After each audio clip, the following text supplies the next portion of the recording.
本編未登場シャア専用機。シャア専用機、赤いカラーリングが施されたモビルスーツ。と言いつつ1機しか作られていないジオングや百式、サザビーもある。他の量産機と比べて多少性能が上がった程度の改修など様々。今回はそんな本編未登場のシャア専用機を解説する。ゆっくりレ夢ムです。ゆっくりマリサだ。今回はシャア専用機について解説するぞ。シャア専用機って量産機とか本当の専用機とか数多くあるよね。まあな、これほど専用機が多いのはシャアだけだろうな。本編未登場では実際に登場した機体から、登場不明なマニアックな機体まで解説していくぞ。登場していない専用機もあるんだね。どんな機体があるか今から楽しみ。というわけで早速解説していこう。よろしくね。MS-09RS、リックドムシャア専用機。シャア・アズナブル専用にチューンナップされたリックドム。型式番号上は RS 型に分類される。RS 型はグラナダで生産されたリックドムのジェネレーターを、アバオア空港省で強化改装した機体だぞ。シャア専用機って何でもあるんだね。パイロットとしては一流で戦果もかなり上げていたからな。優秀なパイロットには専用機が多いイメージだな。ヘッドモジュールは通常のリックドムと同機能のものがほぼそのまま流用されているが、実装されている部材はさらに高精度なものとなり、センサーアレイとしての機能が向上している。ワン部もビーム兵器のドライブが可能な補機が内蔵。脇腹の拡散ビームジェネレーターのデバイスをエネルギー爆破として流用することで、大出力のビームバズーカを運用することが可能になる。さすが専用機だけあって、性能も武装も通常より向上しているね。シャアにシートベルトの着用を推奨するくらいの出力だからな。性能は高いのだが、ザク4機が相手の模擬戦において、姿勢制御の弱さから来る接近戦能力の低さや小回りの悪さを露呈している。また機体強度がシャアの操縦についていけておらず、この機体で奴に勝つことは想像しにくいとシャアからは気に入られなかったみたいだぞ。アムロ倒せなかったら意味ないもんね。この時からかなりの執着があったよな。続いて武装の解説だ。ビームバズーカ。ジオン広告軍による試作ビーム兵器。小説版ファーストでは字の文の解説のみであり、初代ギレンの野望で新たにデザインが起こされた経緯があるぞ。ヒートサーベル。モビルスーツの白兵専用の武器だな。サーベル部分が白熱化し、敵の機体を溶断する。発熱デバイスは高効率でエネルギーを熱に変えるが、消耗が激しいため基本的に使い捨ての武装。MMP78WG、ザクマシンガン。一年戦争後期に多用されたモビルスーツ用マシンガンのワイドグリップ使用。グリップとトリガーガードが大型化され、グレネードランチャーも装備可能。MSK008、シャア専用 DJ。シャアが指導者となって間もない新生ネオジオン軍にスポンサーから譲渡された DJ を、初期のサイコフレーム試験機として改修した機体。カラーは赤となっているが、これはシャアが試験運用を希望した際に塗り直された色だぞ。DJ ってゼータガンダムの時に出てきた機体だよね。アムロが乗っていた機体だな。金銭面で不安を抱えていた初期の新生ネオジオンにスポンサーから寄付されたモビルスーツであり、あり合わせのパーツを取り付けてテスト機としての条件を満たしたものになっているぞ。様々な改修が施され、シートの下に7位が生成に成功した開発初期のサイコフレームを実装。サイコフレームはバックアップ用のバイオセンサーに接続されており、モードを切り替えることでサイコミョシステムが機能し、機体の反応速度を大幅に引き上げることが可能。全力起動を可能とするため機体各部のリミッターが解除されるが、フレームが耐えきれず自壊する恐れがあったぞ。リミッター解除に機体がついてこられない、まさに試作機って感じだね。サイコフレームの性能実験なども含めた試作機だからな。耐久テストとも必要だしな。でも、本当の試作機なのにシャア専用ってなるんだね。サイコフレーム発動時はリミッターが全解除されるため、運動出力をマニュアル調整しないと機体の限界性能を超えてしまうが、シャアはそれを失念してフルパワーで動かしたため自壊、結果としてシャアしか乗る機会がなかったため、シャア専用機として扱われるようになったわけだ。シャアのドジで専用機扱いってわけね。地上用のディジェを空間戦闘に対応させるためシュツルムディアスのグライバインダーに変更。各部スラスターも宇宙用に変更するとともに姿勢制御スラスターを追加。両肩部のシールドやウェポンラックも取り外され、主力機として開発中のギラ動画の前腕部及び装備を実装しているぞ。これ、しっかりとした機体に仕上げたら結構な戦力になったんじゃないの？ギラ動画もあったし、シャアにはサザビーっていう専用機が作られたからな。わざわざこいつを量産する必要はなかったんだろうな。続いて武装の解説だ。60ミリバルカン砲。頭部に左右一対に門内蔵されている機関砲だ。ビームライフル。ギラ動画のビームマシンガンとほぼ同形状のビーム兵器。ビームなぎなた。リジェと同様の両刃型で、ビームサーベル使用時には両背部にマウント可能だ。ビームカノン。グライバインダーに計2門内蔵されているビーム砲。ビームピストル。背部に2定マウントされている射撃武装。マウント時は E パックへの有志リチャージが行われる。MSZ000、0式。ゼータガンダム本編における100式に相当する機体であり、最初の第2世代モビルスーツの条件を満たした機体だ。核リコンカクーラーによって奪取され、撃墜されたリック・ディアスの代わりにクワトロ・バジーナが登場する機体だぞ。赤い100式って感じでめっちゃかっこいいね。リック・ディアスよりはいい機体に仕上がっているぞ。リック・ディアスから100式へ至るまでの過渡期的な機体であり、背部のバインダーはリック・ディアスの発展型となっているほか、肩アーマーなどにリック・ディアスからの流れを感じさせるぞ。これがアニメで登場していたら人気出たよね。漫画では活躍の場も書かれているからな。やはりかっこいい機体で活躍する機体は人気が出るよな。本機の開発は V 作戦の元メンバーでテムレイの助手であったアナハイムエレクトロニクス技師、エドバルド・レイブンが携わっており、そのためかガンダム系のデザインが導入。特に頭部は100式よりもよりゼータガンダムに近い。また、機体カラーは100式系の金色ではなく、赤を基調としたカラーリングが施されている。確かアムロが乗る機体もあるんだよね。あるぞ、アムロ極み型に準じた仕様だが、青紫と白を基調とした塗装がされている。アムロは0式にガンダムを感じると0式を高く評価した発言をし、クワトロも使ってみればさらに気に入ると評価するほどの性能になっているぞ。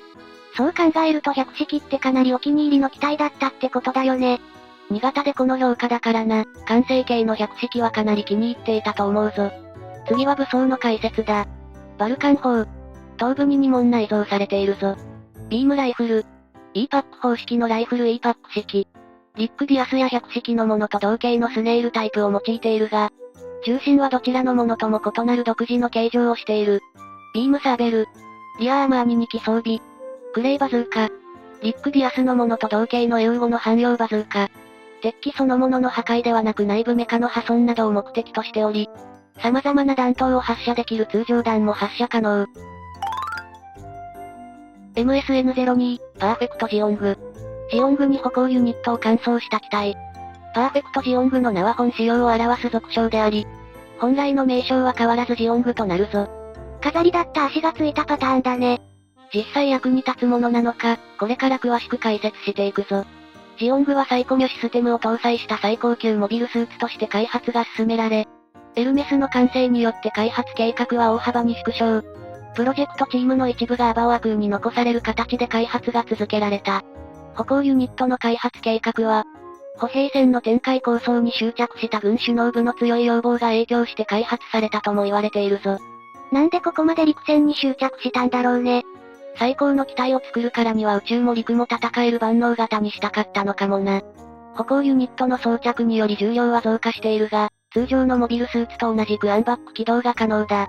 脚部裏には宇宙用の可変式メインロケットモーターと同等品のスラスターと3機の小型スラスターが搭載され、総水力は従来の仕様とほぼ変わらないとされている。ゲームとかだと地上での機動力はないイメージだね。機動力はあっても燃費の方は悪そうだよな。ジオングは2号機と3号機が本仕様として開発、1号機用の歩行ユニットも用意されていたが、アバオア空攻防戦の時点で建造途中の段階であり、出撃した1号機に歩行ユニットが装着されることもなかった。この戦闘で要塞が陥落した際に歩行ユニットは2号機と3号機と共に消失したと言われているが、証拠となり得る記録も存在しなかったとされるぞ。2号機、3号機がどんな機体だったのか気になるよね。これに関しては想像を働かせるか、ゲームとかで実装してもらうしかないな。続いて武装の解説だ。頭部メガ粒子砲。航空部に内蔵されているメガ粒子砲で、頭部分離後は唯一の武装。PC ソフトジオン軍ミリタリーファイルにはワン部と同様、優先制御による攻撃端末としての運用も想定されていたとの解説がある。両部メガ粒子砲。胴体部に2門内蔵されているメガ粒子砲。ワン部5連装メガ粒子砲。両腕の指に計10門内蔵されているメガ粒子砲。ワン部を分離することで、優先制御によるオールレンジ攻撃が可能。大型サーベル。プラモ教師ローで装備している大型の実体験だ。MSN042、ナイチンゲール。ネオジオン軍が開発した試作型モビルスーツ。総帥者アズナブルの専用機で、彼のパーソナルカラーである赤で塗装されている。同軍のフラッグシップ機であると同時にニュータイプ専用機でもあるためにサイコフレームが採用。モビルスーツでありながらニュータイプ専用モビルアーマー級の性能が発揮できる。機体名のナイチンゲールはサヨナキ鳥とも呼ばれる鳥のことであり、死を告げる鳥であるという伝承から名付けられた。確かにモビルアーマーっぽい感じはあるよね。普通のモビルスーツよりも大きいし。後ろの尻尾みたいなのがあるしそう感じるよな。能力もニュータイプ専用のモビルアーマー級だしな、文句なしの性能だ。様々な機体の優秀なコンセプトを積極的に取り入れているのが本気だ。魚体を誇るバックパックから機体正面まで斜めになる前傾姿勢のようなデザインとなっている。モビルアーマーを思わせるその姿は一見すると鈍重そうな印象を与えるが、背部に備わった大型の可動式バーニアバインダーと各所に配された多数のバーニアスラスターが合わさり、高い機動性を有している。その分、推進剤の消費量も膨大化しているが、背部に3機、リアスカートに2機の大容量プロペラントタンクを搭載。作戦行動時間の延伸や生産性の向上が図られた。武装は高出力ビーム兵器やファンネル等を装備し、その性能やシャアの技量と相まって他を寄せ付けないほどの高い戦闘力を誇る。機動力も稼働時間も長くて、火力もあるし、ファンネルまであるって万能すぎるよね。しかもパイロットはシャアだからな、アムロ以外にはまず負けないってレベルだろうな。作中における扱いはサザビーと同じであるが、ニューガンダムと互角だったサザビーと異なり、小説版では明確にニューガンダムより性能が上と設定されており、ナイチンゲールが終始ニューガンダムを圧倒していたぞ。これ確か謎バリアが発生して攻撃を防がれて、焦ってやられたんだよね。こういうので焦っちゃうのはシャアって感じだよな。結局最後は脱出ポットをニューガンダムに露獲されるという劇場版と同じ末路になったぞ。続いて武装の解説だ。バルカン砲。胸部に2門内蔵されている実弾兵器。大型メガビームライフル。本機専用の大型ビームライフル。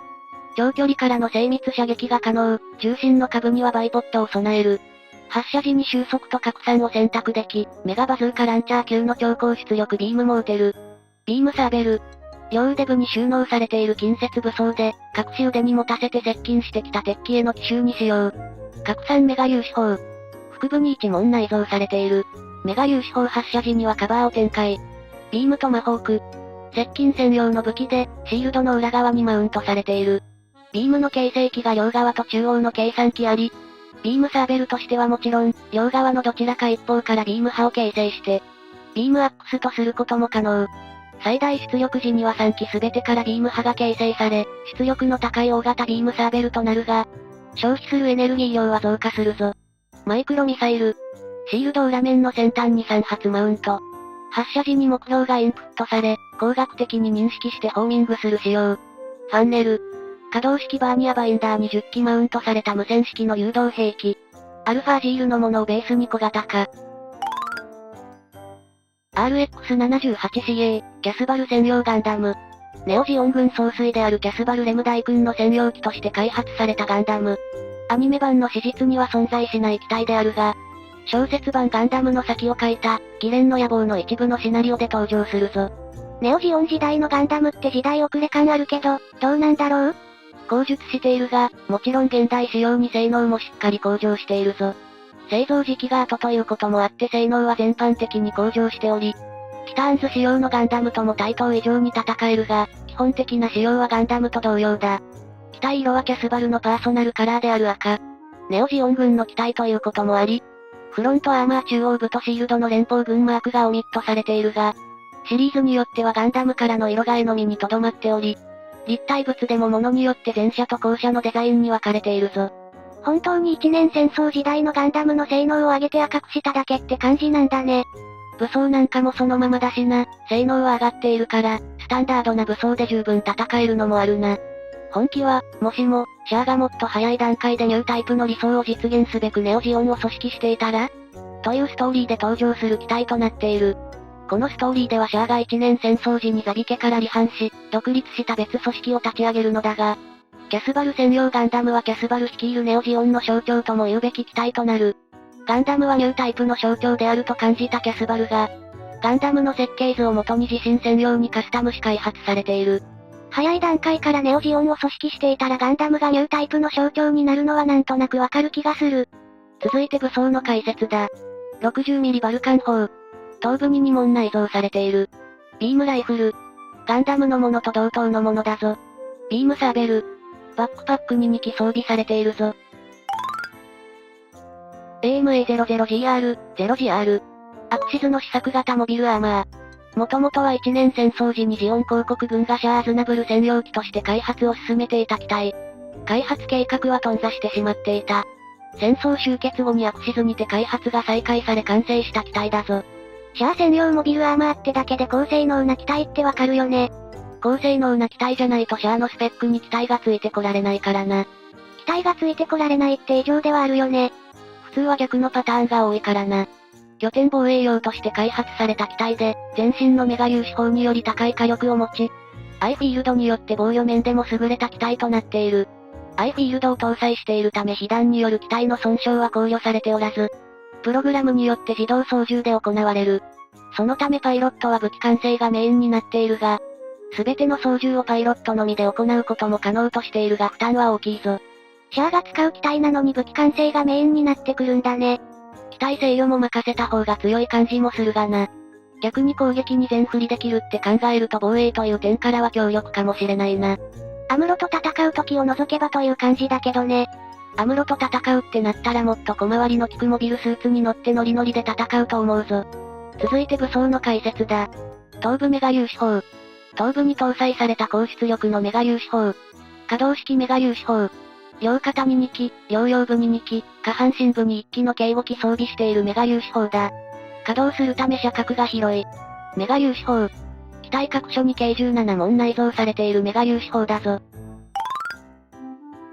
AMA002S、ノイエジール2。ノイエジールの後継機としてグリプス戦役初期に開発されたモビルアーマー。新たにサイコミュシステムを搭載したニュータイプ専用機として開発されていたぞ。この機体はゲームオリジナルだったよね。遊んでいたシリーズでは大変お世話になりました。シャアが登場することはなかったが、想定されていただけあってかなり強い機体になっていたよな。ベース機に比べ固定武装の火力は弱体化したが、エネルギー消費が抑えられたことにより稼働時間は延長されている。サイコミュを搭載したことで主武装が優先クローアームからファンネルに変更されているぞ。シャアが乗ることを想定しているなら優先クローアームよりファンネルの方が攻撃力もあるよね。シャアクラスならファンネル操作しながら普通に戦えるからな。アムロもだけどファンネル飛ばしながら戦えるって化け物だよね。結局、生産コストの高さやテストできるパイロットがいなかったこともあってか、生産は見送られた。シャアが登場することを見越していたからか機体カラーは赤色になっているぞ。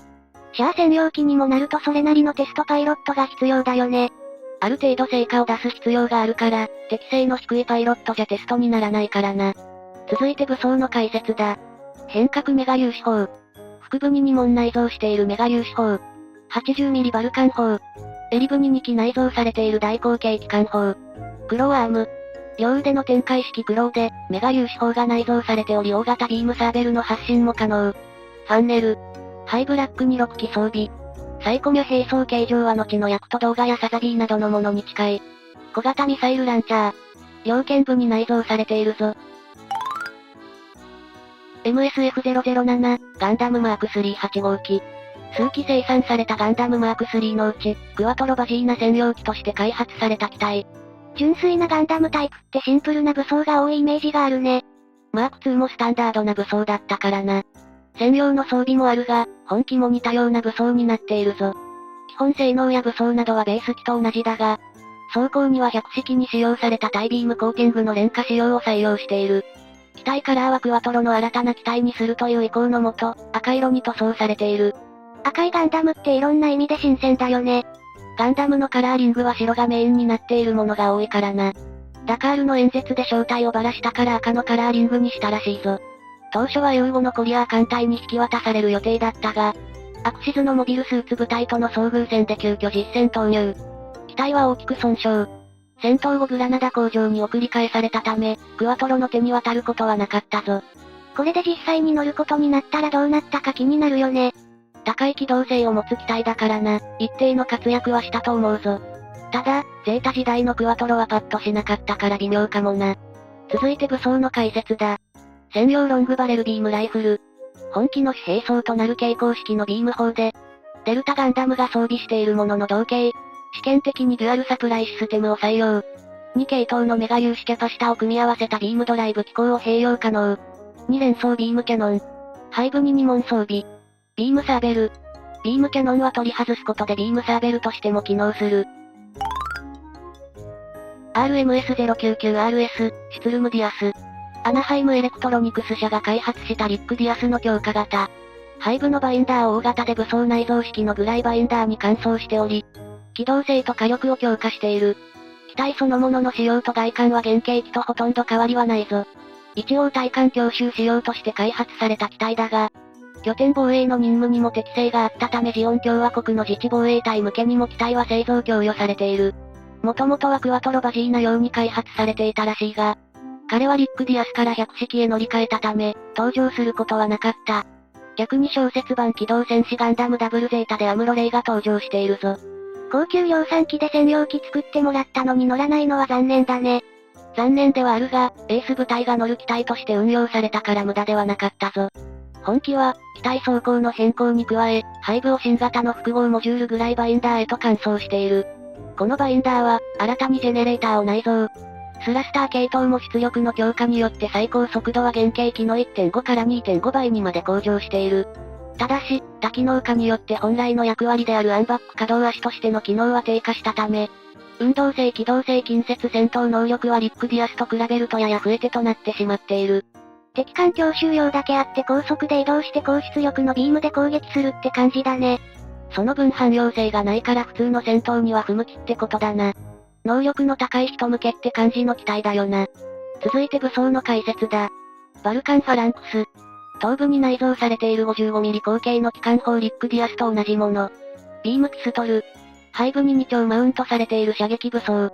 本来は手で持って射撃する武装だがマウントされた状態でも発砲可能。ビームカノン。背部のグライバインダーに内蔵されている。グレイバズーカ。リックディアスと同じ携行式の EU5 規格実体弾兵器。鉄器そのものの破壊ではなく内部メカの破損などが目的、様々な弾頭を発射可能。ビームサーベル。両部に1機マウントされているリックディアスと同じ EU5 規格品。AMX-011S、シャア専用ザク3回。